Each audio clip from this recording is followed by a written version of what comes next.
Order kinetics भी कहा जाता है। फर्स्ट में हम उसका रियल टाइम देखेंगे, then we will just solve the half life period. Okay, तो पहले मैं उसका जो actual rate integrated rate question बनता है वो दिखा देती हूँ। देखिए पिछली बार हमने जीरो ऑर्डर के लिए मैंने आपको ऐसा वाला टर्म सिखाया था ना,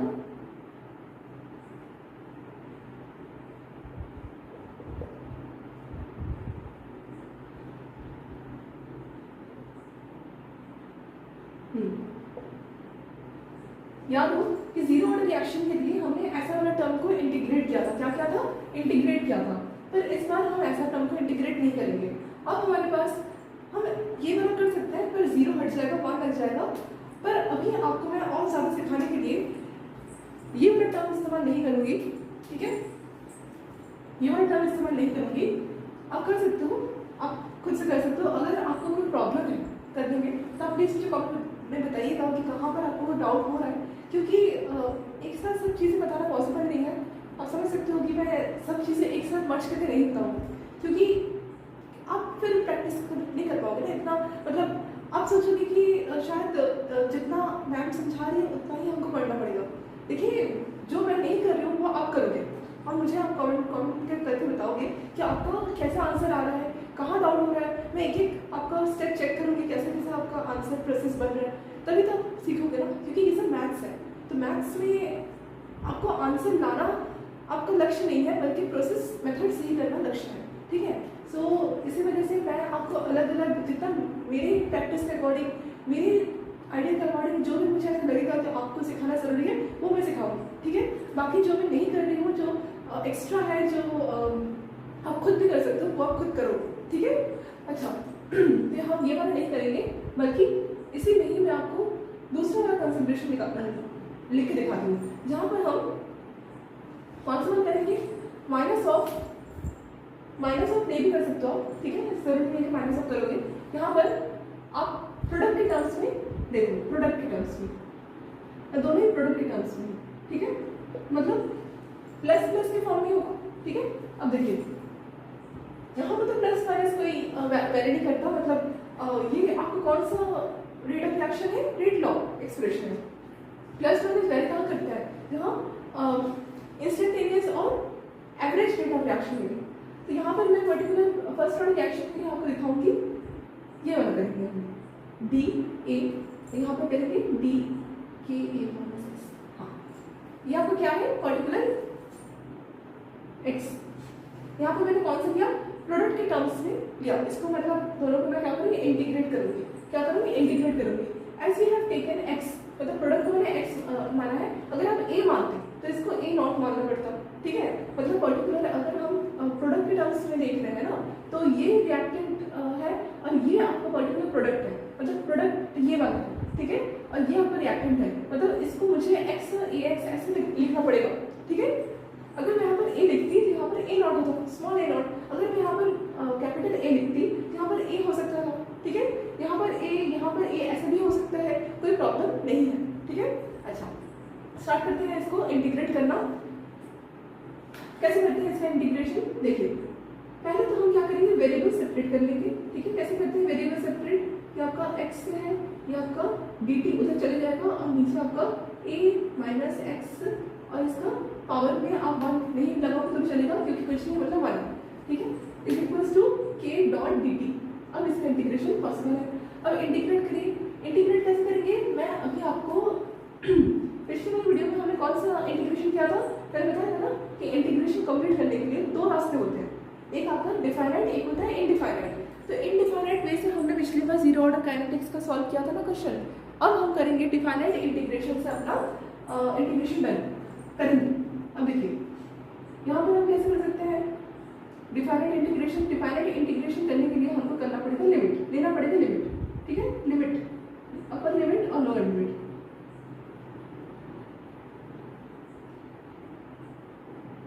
यहाँ पर मैं लिमिट ले रही हूँ 0 से x तक, यहाँ पर लिमिट ले रही हूँ 0 से t टाइम तक, ठीक है?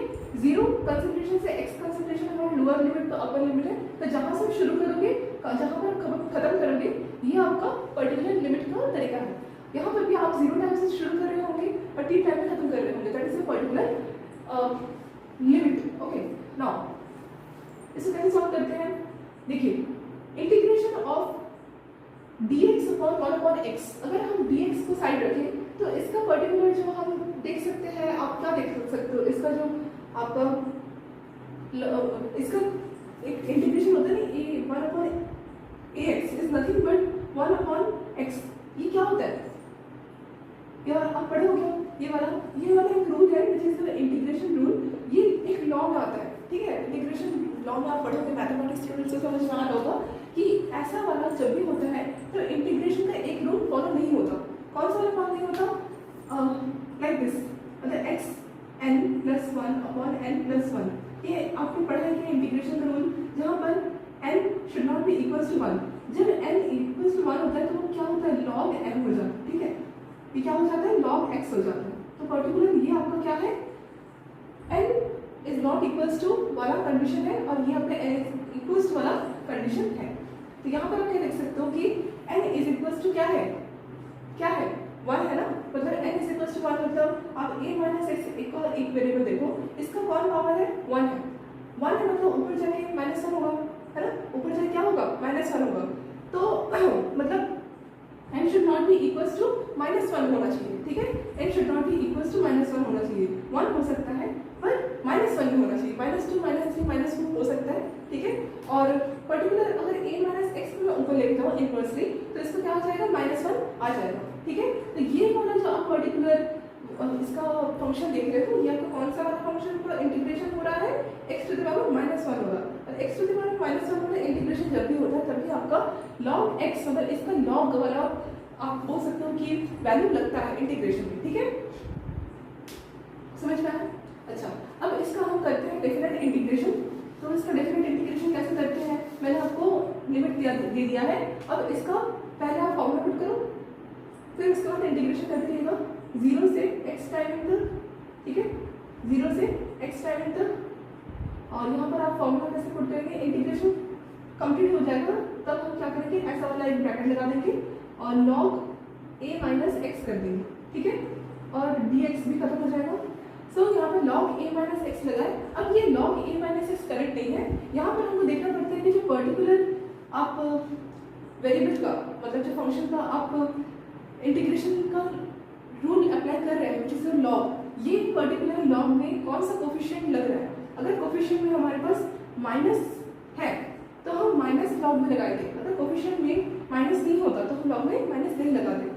यहाँ पर a माइनस एक्स में आप क्या देख सकते हो? -1 कोफिशिएंट है किसका? x का, नॉट a। अब देखिए यहाँ पर x के रेस्पेक्ट में काम हो रहा है, इसलिए हम x का ही कोफिशिएंट देख रहे हैं, इसीलिए हमारे पास यहाँ पर क्या आ जाएगा? Particular -log a minus x का आंसर, मतलब इसका इंटीग्रेशन करने के बाद इसका 1/a माइनस एक्स का इंटीग्रेशन ओपन हुआ। अब क्या करेंगे? ये ब्रैकेट हमारे पास ऐसे लगता है और ब्रैकेट क्लोज हो जाता है, is equals to k dot dt का इंटीग्रेशन kt ही आएगा। अच्छा, अब हम क्या करेंगे? वैल्यू पुट करेंगे। वैल्यू पुट कैसे करते हैं? जैसे करते हो आप एक बार माइनस लग गया ना तो माइनस से बाहर ऊपर ऐसे मत समझना, अभी माइनस लॉग के साथ ही आपको वैल्यू पुट हो जाएगा। क्या होता है इंटीग्रेशन का? लिमिट वाला वैल्यू। डेफिनेट इंटीग्रेशन का फॉर्मूला कैसे होता है? Upper limit minus lower limit, है ना? आता है ना? अच्छा, upper limit minus lower limit कैसे करते हैं? Minus of log a minus x, ठीक है? माइनस ऑफ, अगेन यहाँ पर एक माइनस था पहले से और हम अपने से भी एक माइनस करेंगे क्योंकि हमको इसका upper limit minus lower limit करना है, तो माइनस माइनस प्लस हो जाएगा और यहाँ पर log ऑफ a माइनस 0 हो जाएगा। तो यहाँ a माइनस 0 का कुछ वैल्यू है नहीं, पर्टिकुलर आपका ये वाला प्रोडक्ट बनेगा। अब यहाँ पर इज इक्वल्स टू kt था ही। अब नेक्स्ट यहाँ लिख रही हूँ मैं, क्या आ जाएगा? log a minus log a minus x is equals to kt, correct है? अब log a मतलब यहाँ पर हम ये वाला रूल लगा सकते हैं क्या? log m और log n, मतलब log m minus log n, ये एक पर्टिकुलर फॉर्मूला है, log का formula which is log m minus log n, log m minus log n, ऐसे समझिए। अब log m minus log n particular क्या होता है पता है? log m अपॉन n, ठीक है? तो इसलिए इसके तहत इसका जो वैल्यू है वो कैसे आ जाएगा? log a upon a minus x, ये आपका आंसर आएगा। ये किसके इक्वल आएगा? That will be equals to kt। यहाँ से हम k का वैल्यू निकाल सकते हैं, rate constant of first order reaction कितना निकल जाएगा? log of A upon A minus x और टी यहाँ पर नीचे आ जाएगा। मैं आपको एक चीज़ क्लियर कर देना चाहती हूँ कि यहाँ पर जो लॉग मैं यहाँ लिख देती हूँ, हाफ लाइन पीरियड नीचे लिख दूँगी। लॉग के दो टाइप्स होते हैं, ठीक है। एक आपका लॉग ई होता है, एक आपका लॉग 10 होता है, ठीक है। ये 10 आपका ये इंडिकेट करता है कि जो हमारे पास 10 का पावर होगा वो हमारे, फॉर एग्जांपल ये log 10 है और यहाँ पर हमारे पास 1 है, समझ लो, ठीक है। तो ये 1 मतलब क्या है कि log 10 का कितना पावर हुआ कि हमारे पास 1 आएगा। तो इसीलिए log 10 का पावर आपको पता ही है कि 10 का 0 पावर होगा तो 1 आएगा, इसीलिए यहाँ पर 0 आ जाता है। अब ऐसे सॉल्व करोगे तो क्या करते हैं हम log 10 रहेगा तो आप समझ जाओगे एक रीजन की वजह से होगा। स्टूडेंट्स ऑफन कंफ्यूज होते हैं, केमिस्ट्री या बायो वाले स्टूडेंट्स के लिए बता रही हूँ कि पर्टिकुलर हम कैसे समझें। कोई भी एक आपको अगर इक्वेशन दे दिया जाएगा तो अगर लॉग आ गया उसमें, है ना, तो लॉग फंक्शन को हम कैसे समझेंगे कि वो लॉग कौन से फॉर्म में है, वो लॉग 10 में है या लॉग ई में है, क्योंकि वो हमको गिवन नहीं रहेगा। तो लॉग 10 में हमारे पास जब भी आप ऐसे कंफ्यूज रहोगे कि लॉग 10 में है लॉग ई में है, तो मैं आपको बता दूं कि log 10 में ना इजी वैल्यू निकल सकता है, इजीली आंसर निकल सकता है। इसलिए क्या होता है कि अक्सर साइंटिस्ट log e को कन्वर्ट करने की कोशिश करते हैं log 10 में, ठीक है। इसलिए यहाँ पर log e को log 10 में कन्वर्ट करने के लिए, जैसे कि हमको मिनट को सेकंड में कन्वर्ट करने के लिए 60 सेकंड मल्टीप्लाई करना पड़ता है ना मिनट को, मतलब for example 1 minute is 60 second और हमको 2 मिनट का सेकंड वैल्यू चाहिए, तो हम क्या करेंगे 2 से मल्टीप्लाई करेंगे 60 को और हमारे पास कितना आंसर आ जाएगा 120 सेकंड, राइट। तो यहाँ पर सेम log e को log 10 में कन्वर्ट करने के लिए सेम वैसे ही प्रोसीजर में एक रूल फॉलो होता है कि हमको ये आपको क्या है log e है, ठीक है। अभी ये log 10 में कन्वर्ट नहीं हुआ है। अगर आप मुझे पूछो कि मैम ये आपका log कौन सा है, log e है या log 10 है, मैं बताऊंगी ये log e है, ठीक है, विच इज एक्सपोनेंशियल। e मतलब एक्सपोनेंशियल होता है। अब उसके अलग अलग फॉर्मूला होता है, मैं आपको क्लियर कर दूंगी जब आपको मैं और आरएनएस इक्वेशन वगैरह पढ़ाऊंगी, क्योंकि उसमें और ज़्यादा क्लैरिटी मिलेगी लॉग के बारे में। अभी शायद स्टूडेंट्स को समझ नहीं आ रहा होगा, पर जो लोग मतलब सेकेंड या थर्ड ईयर पढ़ रहे हैं उनके लिए ईजी होगा, क्योंकि वो पहले से ही 11, 12 और फर्स्ट ईयर पढ़ चुके हैं। ये सब IIT लेवल के क्वेश्चंस थोड़े बहुत वहीं पर आपको इंटर में मिल जाते हैं। तो यहाँ पर आप अगर मुझसे पूछो कि मैम ये लॉग जो है ये कौन से फॉर्म में है, तो मैं बताऊंगी ये लॉग ई फॉर्म में है, लॉग ई के फॉर्म में है, लॉग ई के फॉर्म में है, इसलिए यहाँ पर आपको इतना इजीली आंसर नहीं दिखेगा। तो क्या करते हैं साइंटिस्ट लॉग ई को log 10 में कन्वर्ट करने के लिए एक मेथड यूज करते हैं, एक रूल इस्तेमाल करते हैं। फॉर एग्जाम्पल हमारे पास जो भी वैल्यू दिए रहते हैं, ये जो लॉग के पूरा जो सिस्टम है इसको मल्टीप्लाई कर देते हैं डायरेक्टली 2.303 के साथ। इसके साथ मल्टीप्लाई करते हैं 2.303। ये आपको पर्टिकुलर अगर मल्टीप्लाई हो गया log e के साथ तो आपको वो log 10 का वैल्यू दे देगा, log 10 में कन्वर्ट हो जाएगा। अगर मैं इसमें मल्टीप्लाई कर दूं 2.303 को, तो हमारे पास ये पर्टिकुलर क्या आ जाएगा, पता है आपको क्या आ जाएगा, ये हमारे पास आ जाएगा log 10 का वैल्यू, ठीक है। अब हम जब भी इसका सॉल्व करेंगे ना log 10 फॉर्म निकालने की कोशिश करेंगे, समझ आ गया। चलिए अब हम हाफ लाइफ देख लेते हैं फटाफट से, इसको लिख लो। Rate constant of first order reaction कितना आता है, इसको मार्क कर देती हूँ मोटा मोटा करके, देखिए देख लीजिए। एक और चीज, बहुत बुक में a upon a minus x नहीं रहा तो घबराइएगा मत, क्योंकि a upon a minus x is nothing but in the form of आप a अपॉन मतलब a नॉट अपॉन a के फॉर्म में देख सकते हो, इतनी गंभीर बात नहीं है। a नॉट अपॉन a के फॉर्म में भी आप देख सकते हो, कैपिटल A वाला बता दूँ, ठीक है। लिख लिया, हाफ लाइफ समझा दो क्या, हो गया चलिए हाफ लाइफ देख लीजिए।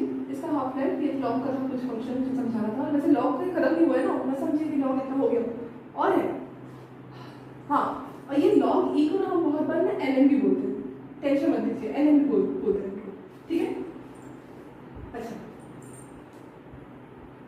हाफ लाइफ पीरियड कैसे निकालते हैं, हाफ लाइफ पीरियड मतलब टी हाफ निकालना है, क्या निकालना है, टी हाफ, के टी हाफ लिख दो तुम, ठीक है।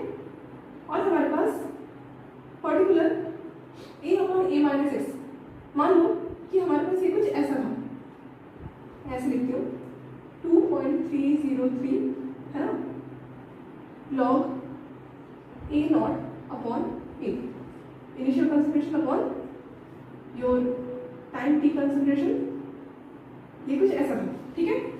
अब यहाँ पर हमको क्या करना पड़ेगा, क्या करना पड़ेगा, क्या कर सकते हो, वैल्यू रख सकते हो। तो यहाँ पर किसका वैल्यू रखोगे आप, ए का वैल्यू रखोगे, ए नॉट अपॉन 2, इनिशियल कंसंट्रेशन की इक्वल रख दीजिए, इनिशियल कंसंट्रेशन का आधा he is called your half life period, right. यहाँ पर आप जो वैल्यू पाओगे वो कैसे मिलेगा आपको, 2.303 लॉग है ना, A naught upon A naught into 2, right. A naught cancel, 2 बचेगा, मतलब यहाँ पर 2.303 लॉग, ये 10 है ना, ये 10 है, 10 2, मतलब यहाँ पर 10 का पावर आप कैसे रखो, क्या रखो कि 2 आ जाए। तो यहाँ पर आप कैलकुलेट भी कर सकते हो, ऐसा कुछ करने की बात नहीं है। तो भी मैं आपको बता देती हूँ कि कुछ समथिंग 0.3010 ऐसा कुछ आएगा, इसके साथ मल्टीप्लाई, और इसका जो वैल्यू आ जाएगा वो कितना आ जाएगा, 0.639 अपॉन के, that is your T half value of your particular first order reaction.